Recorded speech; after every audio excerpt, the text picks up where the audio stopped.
Salam bahagia, salam guru penggerak. Perkenalkan, nama saya Hanafi, saya calon guru penggerak Angkatan 11, dari SMP Islam Terpadu Miftahul Ulum, Kecamatan Tambelangan, Kabupaten Sampang.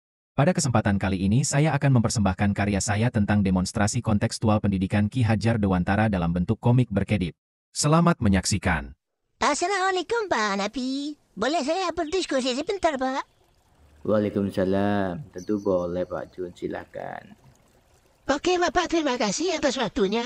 Saya bingung Bapak dalam mendidik anak-anak seperti apa. Karena banyak anak-anak yang nakal, tidak suka belajar. Dan juga mungkin Bapak punya solusinya. Mau dimulai dari mana? Jangan ambil pusing Bapak. Apa Bapak pernah membaca konsep pendidikan yang telah dipaparkan oleh Ki Hajar Dewantara? Belum Bapak. Memangnya seperti apa ya konsep Ki Hajar Dewantara? Ki Hajar Dewantara pernah bersemboyan begini Bapak. Ingarso sung tulada, immadia mangun karsa, tuturi handayani. Bahasa apa itu Pak? Saya tidak mengerti. Mungkin bisa dijelaskan Pak? Ingarso sung tulada ini maksudnya begini Bapak. Kita sebagai guru harus bisa menjadi teladan, memberikan contoh yang baik kepada anak-anak. Sedangkan Immadia Mangun Karsa itu adalah di tengah kita beri motivasi agar anak-anak memiliki motivasi yang kuat dalam belajar. Dan Tuturi Handayani itu adalah di belakang kita kasih dorongan semangat agar semangat anak-anak makin meningkat. Wah, bagus sekali semboyannya Pak. Bikin saya semangat Pak. Terus bagaimana pandangan Ki Hajar Dewantara tentang pendidikan ini Pak? Menurut Ki Hajar Dewantara, pendidikan itu adalah menuntun segala kodrat yang ada pada anak-anak, agar mereka dapat mencapai keselamatan dan kebahagiaan yang setinggi-tingginya, baik sebagai manusia maupun sebagai anggota masyarakat. Ki Hajar Dewantara merumpamakan pendidik itu ibaratkan seorang petani.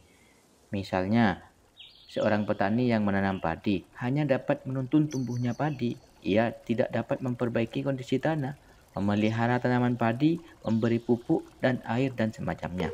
Tapi ia tidak bisa mengubah kodrat iradatnya padi. Misalnya, ia tak akan dapat menjadikan padi yang ditanam itu tumbuh sebagai jagung.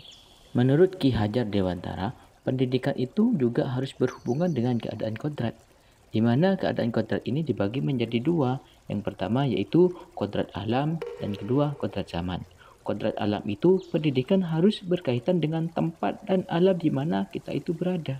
Sedangkan kodrat zaman itu kita harus menjelaskan pendidikan itu sesuai dengan perubahan zaman, keadaan zaman yang kita hadapi sekarang. Wah, keren sekali itu Pak.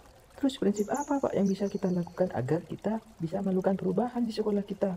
Menurut Ki Hajar Dewantara ada 3 prinsip yang harus bisa kita lakukan, yang dikenal dengan asas Tirikon. Yang pertama yaitu kontinuitas, yang kedua konvergensi, yang ketiga konsentris. Kontinuitas di mana kita disuruh untuk melakukan dialog kritis berkelanjutan tentang budaya kita sendiri.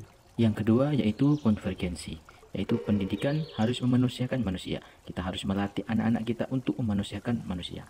Kemudian yang ketiga yaitu konsentris. Pendidikan harus saling menghargai keragaman, walaupun banyak keragaman yang ada di sekitar kita. Kemudian kita harus bisa melakukan orientasi pada peserta didik, berpihak pada peserta didik. Kita posisikan diri kita sebagai fasilitator yang akan memandu jalannya pembelajaran di dalam kelas. Dalam melakukan hal ini, sehingga siswa bisa merasa kenyamanan dan keamanan dalam belajar, serta merasakan kemerdekaan dalam pembelajaran. Wah, keren sekali ya Pak. Pemikiran pendidikan Ki Hajar Dewantara. Mudah-mudahan kita bisa mempraktikkan pemikiran pendidikan Ki Hajar Dewantara di sekolah kita dan bisa mengantarkan anak-anak didik kita ke kesejahteraan yang setinggi-tingginya.